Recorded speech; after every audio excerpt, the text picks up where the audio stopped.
And now, the Mollé Mystery Theater.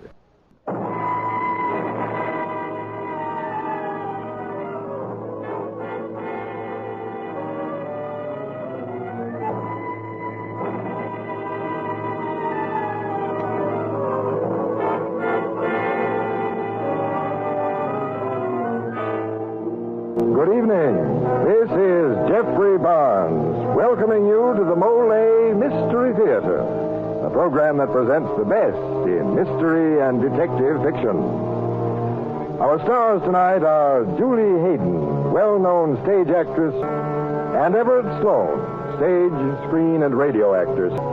They will play the roles of Alice and Albert Winston in tonight's exciting mystery by Robert Mitchell and Gene Levitt entitled The Betrayer. And now this is Jeffrey Barnes and Act One of tonight's Mollé Mystery, The Betrayer, starring Julie Hayden and Everett Sloane.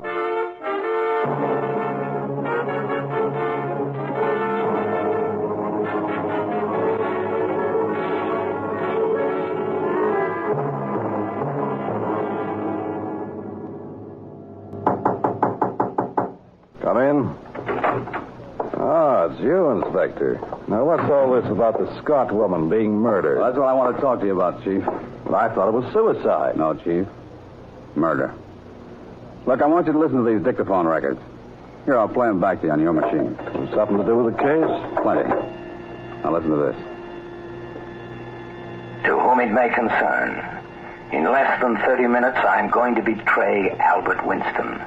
Yes, within a half an hour, I'm going to mail these records to the police and thus virtually end the life of a man I once admired, a man I have since grown to hate. And since only I know all the facts in this case, I've appointed myself both judge and jury. Moreover, the consequences of this betrayal will not matter to anyone, except, of course, Albert Winston. At this moment, countless avenues of escape are still open to Winston, and were it not for these records, his disappearance would be simple. Cold-blooded stool pigeon, isn't he? Who is it? Just listen, Chief. Very simple. The whole matter started 2 years ago, when Winston lost his fortune speculating in oil. He was desperate then. He had to have money to survive. So, although 40 and flat broke, he sailed for England, where he systematically set about to marry Alice Sexton, the giddy daughter of a wealthy textile manufacturer.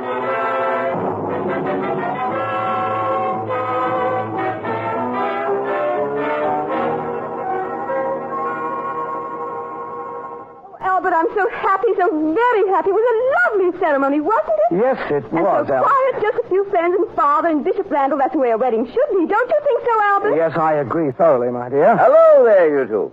Am I welcome? Oh, of course, Father. I must say I'm very happy for both of you. I'm proud, Albert.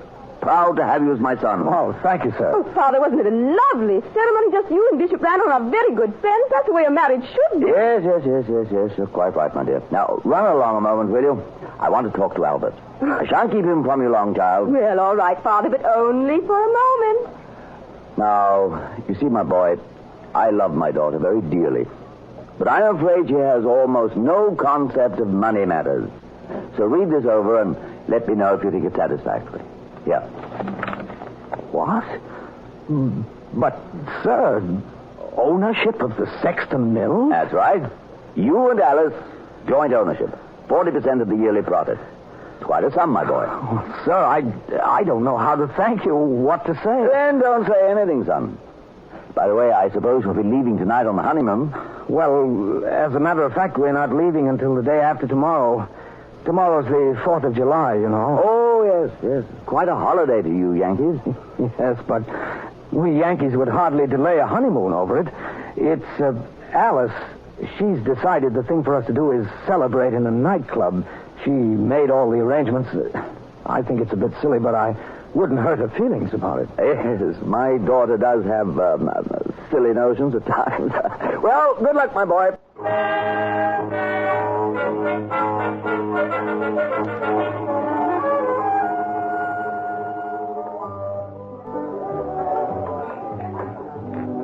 Oh, Albert, isn't this fun, the music, the gay young people, and the two of us celebrating. Oh, darling, I'm so happy we had our picture taken here. Now we can always remember this. Here comes the photographer back. There you are, sir. Your picture, sir. And very beautiful, too, sir. You and the missus are an handsome pair, all right, sir. You say you've been married 10 years at least. Oh, I know. We Alice. Leaving... Here, keep the change. Righto. And thank you, sir. Oh, this is a good picture, but you forgot to smile, Albert. I know I have a splendid idea. Let's write something on it that we will always remember how we felt tonight. Here's you first, darling. Come on. I think it'll be fun. Well, all right. Let's see. There you are. When in the course of human events? I don't understand, Albert. It's from the Declaration of Independence. Oh, how clever. That was written on the 4th of July by the rebels, wasn't it? By the colonists, yes. Now it's your turn, Alice. Oh, so it is. Now let me see. Oh, I've got it. Yes, this will do nicely. There you are. I help Albert celebrate. Very clever of you, Alice. Very clever indeed. Oh, Albert, you make me so happy. Really, you do. Little things mean so much to me. Oh, this has been such a glorious day. And just think, darling, tomorrow will be on our honeymoon.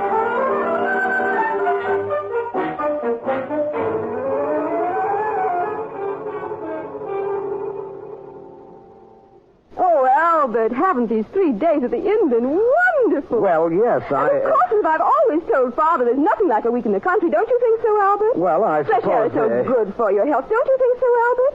Albert, don't you think so? Fresh air is good for your health? Yes, Alice. I think it's wonderful for your health. What do you say we leave tonight and go back to London? But, Albert, we've only been here 3 days. Oh? Somehow I got the idea it'd been much longer than that. Really? Now, did you, Albert? Isn't that strange? Because, after all, we came on a Tuesday, and this is Thursday, so Tuesday, Wednesday, and Thursday are 3 days, aren't they, Albert? And further... Alice, please! I think we should go down to dinner now, dear. Oh, yes, Albert, let's do. I think I'm going to have that wonderful lobster again. Don't you like lobster, Daddy?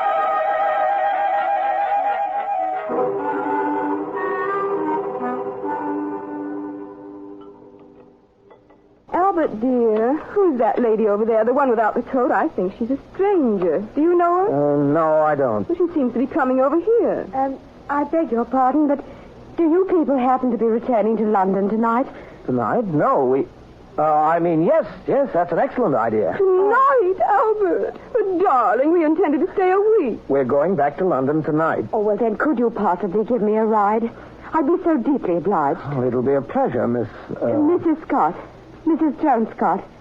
You see, I came out here early this morning looking for a Mr. Peters, a friend of my husband, but, well, I find he isn't here any longer. Well, where is your husband? Why didn't he come out with you? My husband died 2 years ago.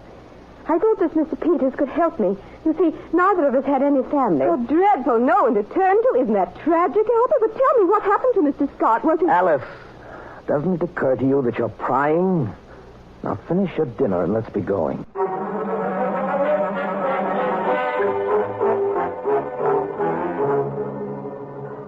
Goodbye to that adorable proprietor, Albert. I've already made our goodbyes. Now, if you're ready, let's All right, leave. darling, but he's so sweet.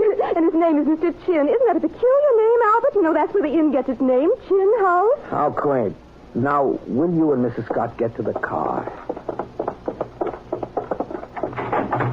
Oh, this fog seems to go right through me. Oh, you poor dear. Here, take my coat. I'm perfectly dry. Besides, in some seat, I'll be closer to the but motor. I couldn't think of it. Please, I insist. Don't you think I'm right, Albert? Don't you think Mrs. Scott should take my coat after all? It's a brilliant idea, Alice. Now, give Mrs. Scott your coat and get into the car. Here you are, Mrs. Scott. Now, you bundle up in this and keep warm while you might catch pneumonia. Don't you agree, Albert? Don't you think she might catch pneumonia on a night like today?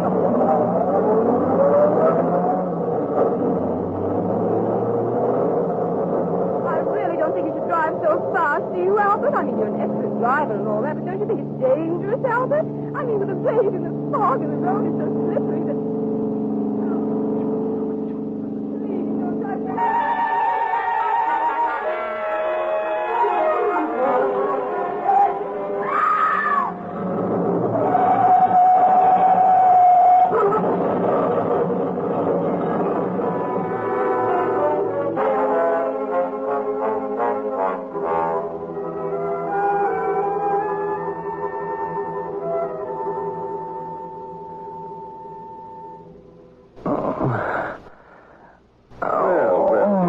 Winston. I see you've decided not to give up the ghost after all. How do you feel? Oh, I'm not quite sure. Where... You're in the hospital, and lucky at that. It was, it was quite a bad accident. Accident? Yes. Oh, tell me, Doctor, what happened to my wife? How is she? Now, we'll talk about that later. No, tell me now, Doctor. She was killed, Mr. Winston. Killed? Yes. The car caught fire. She was burned terribly. Alice dead? You and the other woman were miraculously thrown clear. Other woman? What other woman? Don't you know her? Oh, yes, the one we picked up at the inn. Mrs. Scott, yes. Joan Scott.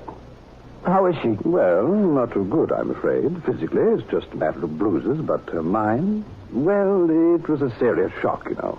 Yes, of course. But you'd better get some rest now, Mr. Winston. You should be out of here in a day or two. And please accept my condolences on the loss of your wife. I realize it must indeed be a hard blow to bear.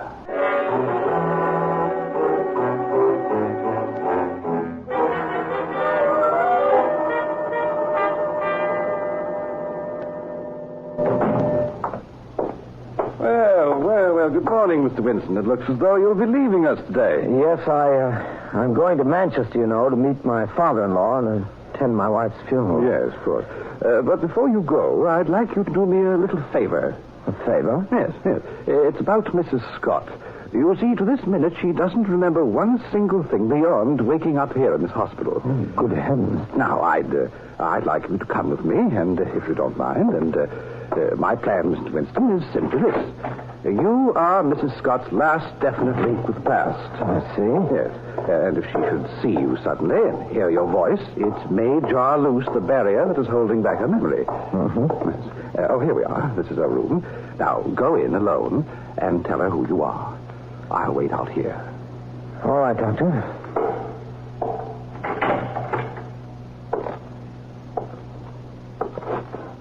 No. It can't be. Alice. Doctor. Yes, Mr. Winston? After the accident, my wife, how did you identify her? Well, as you know, the body was quite badly burned, but there was enough left of the coat she had on. I see. Mr. Winston, are you sure you're all right? Perhaps you should return to your room. No, it was just seeing Mrs. Scott. Yes, you see, Mrs. Scott brought the whole accident back to me. I'm quite all right now. All right, let's try your little experiment. Very well. Go on. Speak to her. Yes. Hello, Mrs. Scott. Do you remember me? I'm Albert Winston. How do you do, Mr. Winston? I'm afraid it's no good. Her memory is a total blank.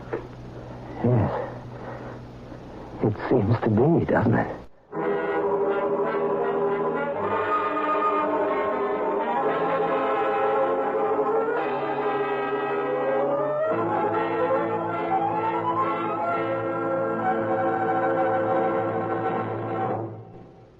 Well, mystery lovers, to everyone except her husband, Alice Winston suddenly becomes Joan Scott. Apparently, she's forgotten everything about her past, including Albert Winston. The question now seems to be, how much does Mr. Winston intend to forget? In just a moment, we'll find out. This is Jeffrey Barnes again, returning you to the Mystery Theater and Act 2 of The Betrayer, starring Julie Hayden and Everett Sloane.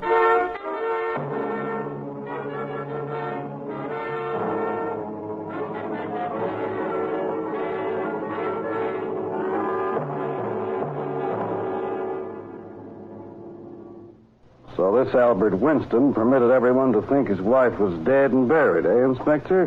Why? Apparently, Chief, he didn't care for the role of Alice's husband. No? Well, you can hardly call that murder, Inspector. No, you can't. But listen to this second record.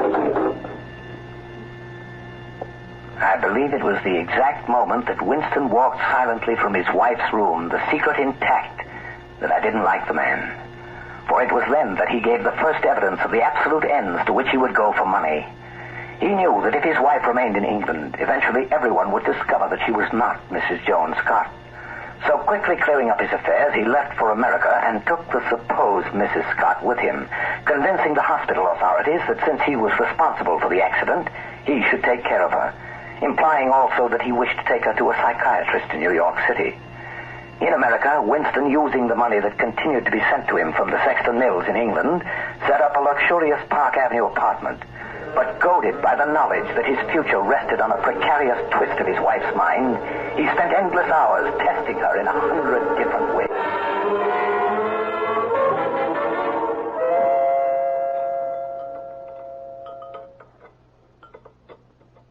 What tea, Mr. Winston? Please. You know, Mrs. Scott, I had an odd experience today. I saw a clergyman on the street, and for a moment I was certain I knew him. Really? Who did you take him for? An old friend. A Bishop Randall. How odd. Did he actually look like your friend when you got up close, that is? No. No, not at all.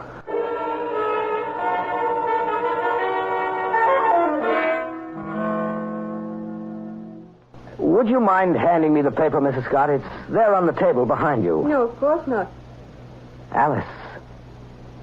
I beg your pardon. Did you say something, Mr. Winston? What? Oh, no, I was just thinking aloud.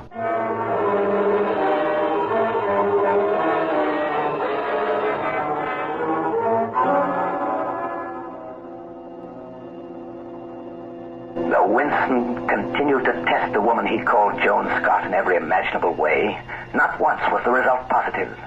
She even seemed to be another person, quiet, thoughtful, a little shy, and gradually Albert began to think of her as Mrs. Scott. As the months drifted by, Winston almost forgot about the guilt which was his.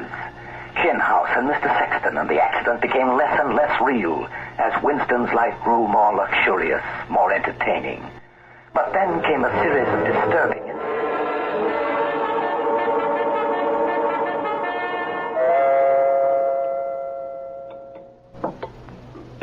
This pie is certainly delicious, Mr. Winston. I wish I were one half the cook Mrs. Briggs is. Do we have time for more coffee? Oh, I think so. I don't imagine the Carters will be here for another half hour at least.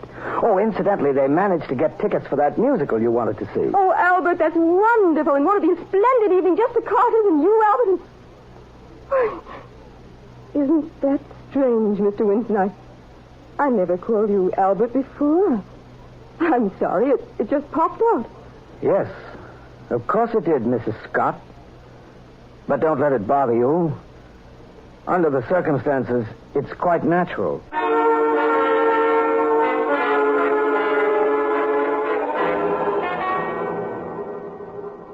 Well, I'm ready, Mr. Winston. Are the Carters here yet? Mr. Winston, the Carters, have they arrived? What? I'm sorry. The Carters? No, I'm afraid they're a bit late. I'm afraid you're a bit tired. Perhaps you'd rather stay home this evening. I'm sure I could go alone. The Carters would take... No, I'll go with you. Why, I'm as anxious to see this show as you are. Besides, you look too lovely tonight to be without an escort. That's a new coat, isn't it? Yes, I was afraid you weren't going to take notice. Do you like it? I think it's stunning, Mrs. Scott. Well, I'm glad. You know, it was very strange. I couldn't decide between this plaid and a lovely covert until I noticed the labels in each. The labels? Why, what does this one say? The Sexton Mills, Manchester, England. What did you say? Sexton Mills, Manchester, England. What about them? Why should that make a difference? Tell me, why? Mr. Winston, my arm, please, you're hurting me. Never mind. Why did that label matter? What does it mean to you? No, please, Mr. Winston, let go of me. The doorbell, the Carters, please. The Carters? Oh, yes, of course. I'll explain later about this. I was only trying to help you. Help me? You mean about my past? Is that what you were trying to do? Trying to make me remember? Yes, my dear, that's it exactly. I was trying to make you remember.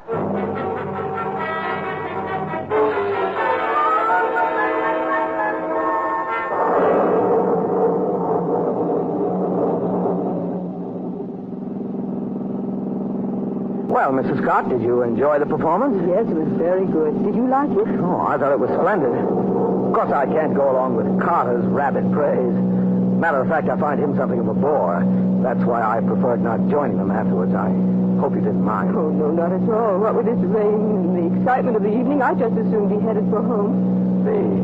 Rain? Does it bother you, Mrs. Scott? I mean, is there anything in particular about it that you find annoying? I don't know. It's strange. Hard to explain. Why is it strange, Mrs. I Scott? can't say it. You mean you won't? Please, Mr. Winston, watch the road. Never mind my driving, Mrs. Scott. Think about my question. Think, Mrs. Scott. Think about... Albert, look out!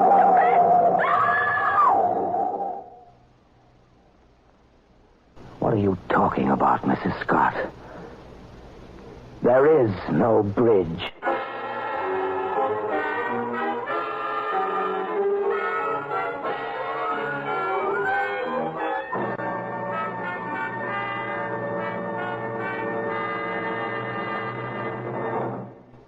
This is Jeffrey Barnes again. In just a moment, we'll bring you Act 3 of The Betrayer.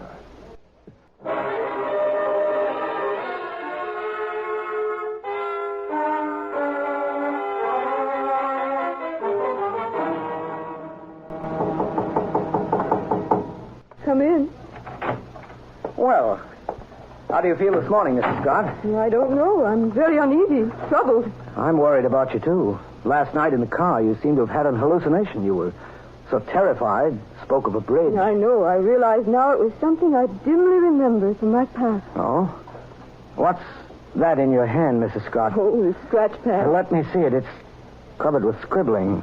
I've been so nervous this morning, I guess I just did it unconsciously. Yes, I guess we all... These two words. Why did you write them? Chin House. I don't quite know. They have to do with the bridge in my past. It seems to come to me and then escape me again. I know if I just concentrate, I'll remember. Yes. I guess you will remember. Mrs. Scott, I'm going to help you. Sit down here. Now, close your eyes and concentrate. All right. Keep your eyes closed. I have something here in my desk I want to show you. It might help you. Keep your eyes closed. Keep concentrating. Mr. Winston, Chin House. It's coming back to me, I think. I was there with a man, a honeymoon. Yes. Don't open your eyes, Mrs. Scott. Go on. Keep Yes, talking. a honeymoon. Oh, why, I do remember. I do. Oh, Albert, I remember the wedding. Wasn't it a lovely ceremony? Just you and Bishop Randall and our very good friends. That's the way a marriage should be. Don't you think so, Albert? Albert.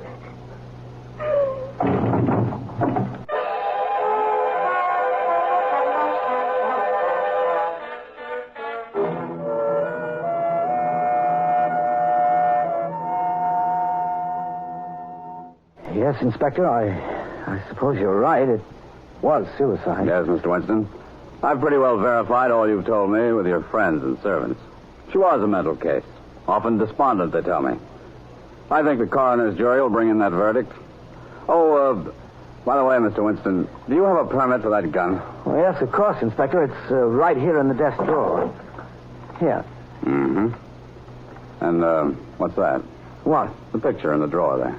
Oh, that's Mrs. Scott and I. It was taken in a London nightclub shortly after the auto accident. I took Mrs. Scott out a few times to try to help her recover, you know. You don't look very happy there. I had just buried my wife, Inspector. Oh, sorry. Stupid of me. By the way, that's an odd inscription. When in the course of human events. Oh, the Declaration of Independence. Yeah, I think every schoolboy knows that, Mr. Winston. I mean, what's the point of it on this picture? Well, it happened to be the 4th of July. Mrs. Scott was helping you celebrate? Well, yes. Thank you, Mr. Winston. I guess that's all. Good night.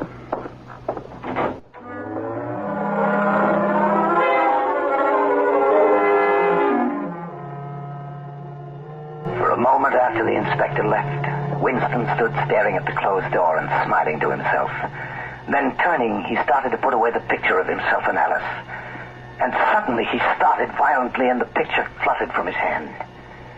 He had told the inspector he had been with Mrs. Scott on July the 4th. He realized the mildest kind of police investigation would bring out the fact that he didn't even meet Mrs. Scott until July the 9th. The police would check with England. His whole lifetime conspiracy would be exposed. He was trapped hopelessly. That's why, It is now time to send these dictaphone records to the police and betray Albert Winston before the inspector returns to arrest him. For now, his desperation is ultimate and endless. Now, the only thing left for him is a complete confession. Very truly yours, Albert Winston.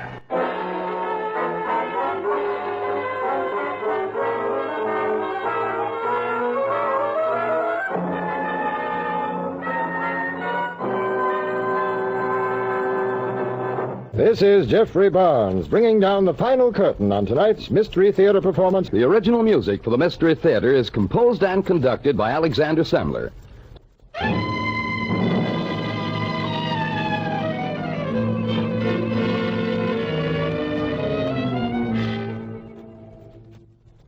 And now this is Dan Seymour saying good night.